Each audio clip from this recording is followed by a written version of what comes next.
Bonjour à tous et bienvenue dans cette nouvelle vidéo. Je suis très contente de vous retrouver aujourd'hui parce qu'on va parler de nutrition et vous le savez, c'est un sujet qui me passionne. Et aujourd'hui, je vais vous présenter plusieurs livres au sujet de la nutrition parce que vous avez été nombreux à me demander sur Instagram quels étaient mes livres préférés sur le sujet de l'alimentation et la santé, la nutrition, la diététique, etc. Je ne prétends pas avoir lu tous les livres qui existent sur le sujet, loin de là, il y en a tellement, mais il y a vraiment des livres parmi ceux que j'ai lus qui m'ont marqué et qui ont vraiment changé la façon dont je voyais les choses et qui ont vraiment amélioré mes connaissances et m'ont vraiment permis de mieux comprendre comment ça se passe au niveau de l'alimentation, de la nutrition et de l'impact que ça a sur la santé. Et donc c'est ces livres-là dont je vais vous parler aujourd'hui. Alors j'ai 7 livres à vous présenter, donc accrochez-vous à vos bretelles parce que ça risque d'être assez dense. Mais je vais essayer de faire succinct. Comme d'habitude, je vous remets tous les liens des livres en barre d'infos, donc ne vous inquiétez pas si vous n'avez pas réussi à prendre des notes ou voilà, je vous remets tout en barre d'infos pour que vous ayez toutes les infos. Et je vais également vous faire un article à ce sujet en reprenant ces livres-là, donc je vous remettrai également le lien de l'article. Voilà, on y va. Alors un des tout premiers livres que j'ai lu sur le sujet, je crois, c'était il y a déjà quelques années. J'avais été à la Fnac et comme d'habitude, il ne faut pas me laisser trop longtemps au rayon livre, moi, à la Fnac, parce que j'ai envie de tout acheter. Donc j'en avais acheté plusieurs, dont celui-ci, qui s'appelle « Pourquoi on grossit, les vraies causes du surpoids, les vraies solutions » de Gary Taubes, ou je ne sais pas trop comment on dit son nom, enfin voilà, qui est un journaliste américain qui est assez connu parce qu'il a écrit pas mal de choses sur le sujet. Alors, autant vous dire que ce livre, à la fois je l'ai trouvé très instructif parce que vraiment il est basé sur des études et sur des choses vraiment scientifiques prouvées et assez claires et assez faciles à comprendre. Autant ce n'est pas du tout un livre pro-végétalisme, c'est-à-dire qu'à la fin, dans les recommandations, en gros, sur ce qu'il faut manger, il y a de la viande, des œufs et du fromage. C'est à peu près tout. Je ne vous le recommande pas si vous cherchez à vous renseigner sur le véganisme. En revanche, sur tout ce qui est santé et non seulement ce qui est abordé ici, là-dedans, c'est le problème des sucres.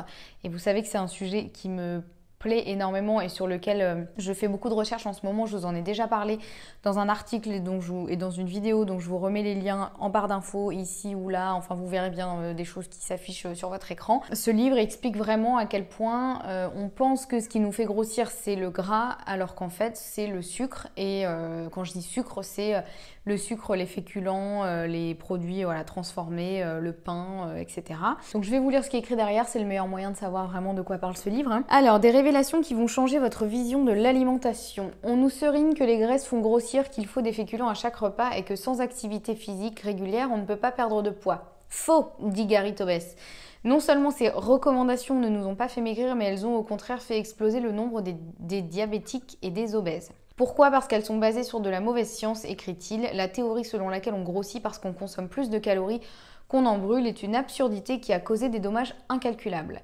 Taubes remonte dans le temps et remet à plat 200 ans de recherche sur l'obésité. Sans idée préconçue, ne prenant en compte que les preuves tangibles, Taubes révèle une incontournable réalité, toutes les calories ne sont pas équivalentes. Nos problèmes de poids proviennent avant tout des glucides, pain, féculents, sucre, qui, en générant de l'insuline, génèrent de la graisse. Donc ça, je vous en ai déjà parlé aussi dans effectivement l'article et la vidéo. Le problème de l'insuline et l'insuline qui transforme du coup les sucres en graisse. Il répond aussi aux questions restées sans réponse. Pourquoi certains sont-ils gros et d'autres pas? Quelle est la part de l'exercice physique et de la génétique dans notre corpulence? Et surtout, quelle alimentation suivre toute sa vie pour ne pas grossir? Donc comme je vous disais, cette dernière partie sur quelle alimentation suivre pour ne pas grossir, je ne vous la recommande pas parce que c'est en gros, il dit qu'il faut manger de la viande, enfin que des trucs gras mais qui viennent des animaux, donc viande, fromage. En revanche, toute la première partie qui fait en gros 80% du livre, hyper intéressante, vous voyez, j'ai à peu près corné toutes les pages à partir de là. Voilà, toutes ces pages-là sont cornées. Donc c'est vraiment un livre intéressant à lire sur le sujet si vous vous intéressez à tout ce qui est sucre et l'importance que ça a sur le corps et sur la graisse notamment. Voilà, très bon livre. Ensuite, c'est pas un mais 2 livres que je vous présente en même temps. Donc il s'agit de l'enquête Campbell et le régime Campbell, donc écrit par le docteur Campbell, tant qu'à faire, autant qu'il donne son nom à son livre. Donc c'est un gros pavé, comme vous le voyez, il n'y a pas beaucoup d'images, donc c'est beaucoup de texte.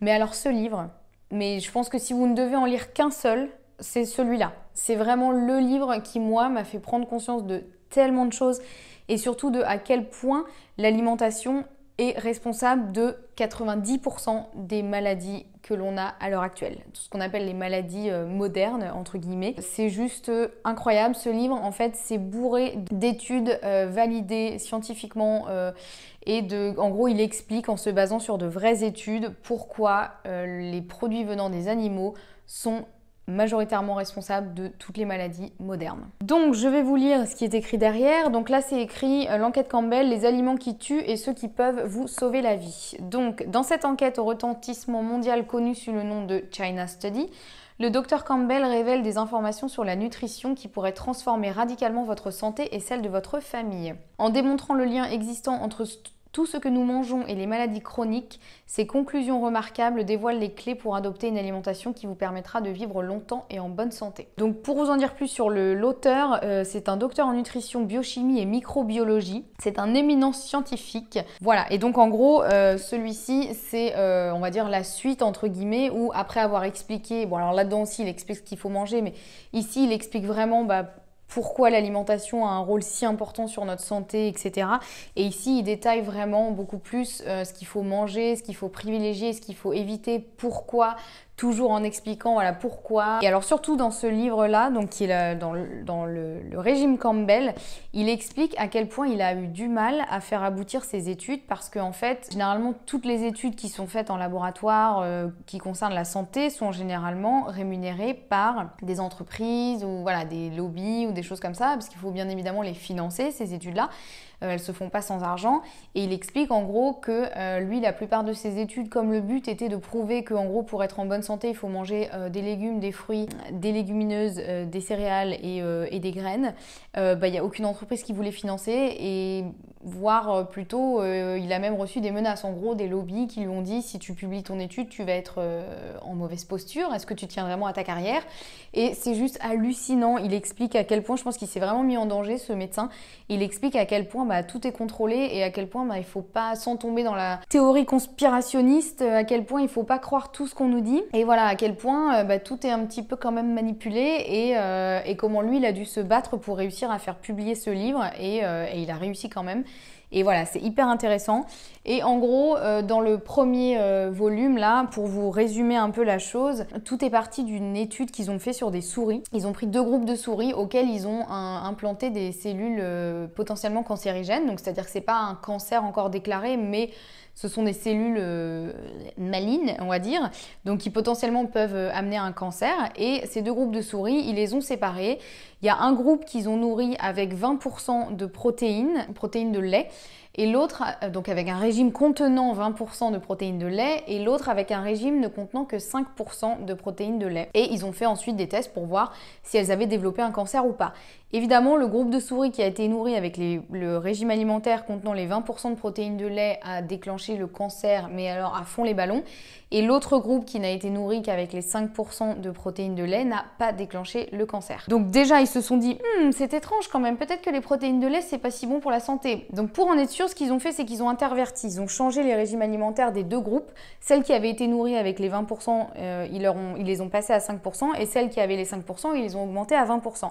Et bien là, c'est l'inverse qui s'est produit. Donc comme on pouvait s'y attendre, celles qui avaient commencé à vraiment déclencher le cancer à fond, en passant à un régime à 5% de protéines de lait, la progression des cellules cancéreuses a largement baissé, et celles qui n'avaient pas déclenché le cancer et qui sont passées à 20% de protéines de lait, et bien là c'est parti, elles ont commencé à vraiment multiplier leurs cellules cancérigènes. Donc voilà, donc déjà ça commence fort, et donc une fois qu'il a fait cette étude-là, il s'est dit il y a vraiment quelque chose à faire et on peut pas s'arrêter là dans la recherche, et du coup ça a donné lieu à une énorme enquête, donc la China Study, sur je ne sais plus combien de milliers de personnes, sur je ne sais plus combien d'années, mais une énorme enquête qui montre voilà à quel point généralement ce qui va nourrir les cellules cancérigènes, ce sont les produits d'origine animale. Donc en gros manger des plantes. Voilà, donc vraiment ce livre, lisez-le, mais vraiment, faites-vous ce cadeau, lisez-le. Oui, c'est un gros pavé, oui, il y a beaucoup d'informations, mais vraiment, lisez-le. Ensuite, un livre un petit peu plus léger mais tout aussi instructif, c'est Le charme discret de l'intestin, tout sur un organe mal aimé de Julia Anders, qui est une étudiante allemande. Donc je vais vous lire ce qui est écrit derrière. Surpoids, dépression, diabète, maladie de peau, et si tout se jouait dans l'intestin.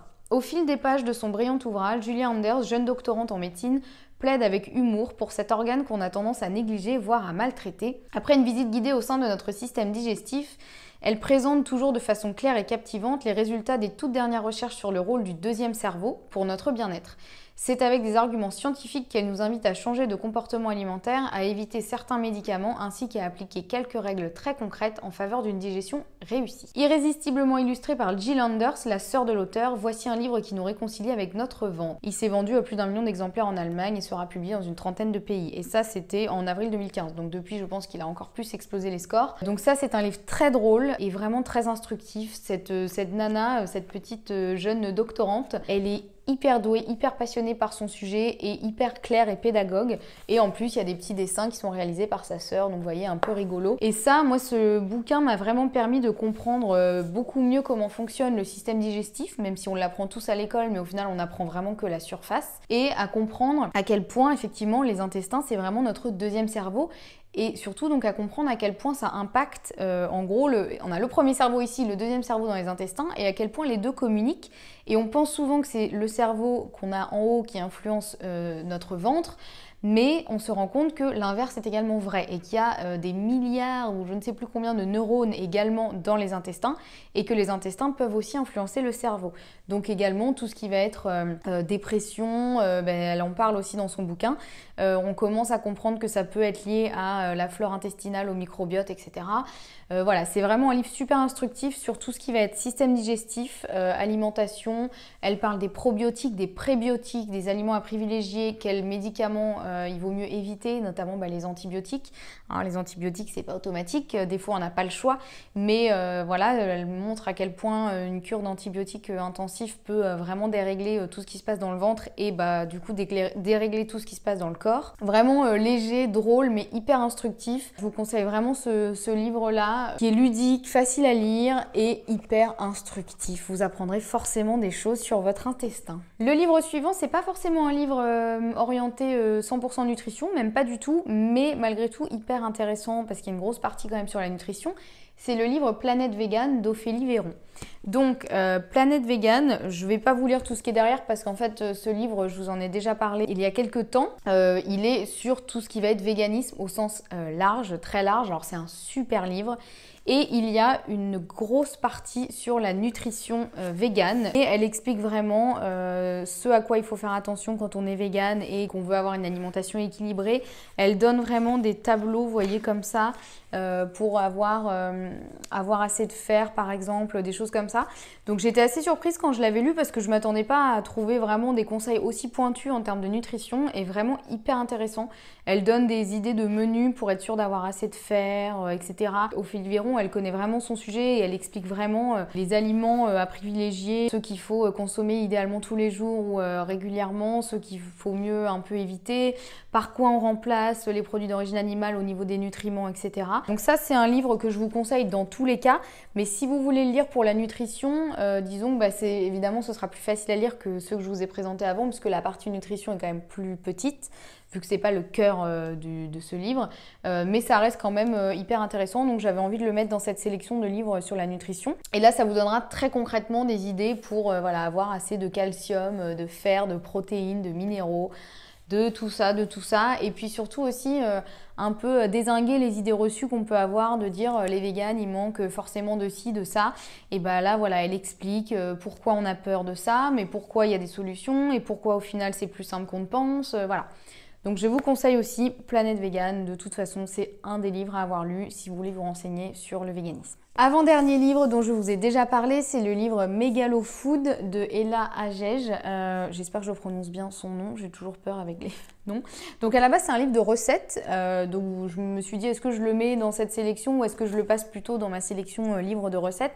Mais en fait, il se trouve qu'il y a toute une première partie auquel je ne m'attendais pas du tout et qui, moi, m'a vraiment bluffée parce qu'elle était hyper intéressante, hyper bien faite et très explicite sur tout ce qui est l'indice glycémique. Donc ça, c'est pareil, je vous en ai parlé dans des vidéos précédentes. Et c'est notamment grâce à ce livre que j'ai appris énormément de choses sur l'indice glycémique, son impact sur le corps, les aliments à privilégier, comment baisser l'indice glycémique d'un plat, quoi manger au quotidien, etc. Donc vraiment, je vous en ai déjà parlé plusieurs fois de ce livre. Les recettes sont super chouettes. Alors elles sont pas toutes véganes ni végétariennes, mais la plupart sont facilement véganisable, on va dire. Et dans tous les cas, ça donne de très bonnes bases à avoir. Et vraiment la partie du début avec les aliments, les astuces au quotidien, ce qui influence l'indice glycémique d'un aliment, comment faire baisser l'indice glycémique d'un plat, etc. Hyper intéressant. Donc voilà, ce livre, je vous le conseille vraiment autant pour les recettes que pour la partie nutrition du début. Et enfin, dernier livre, accrochez-vous parce que celui-ci, c'est également un gros pavé.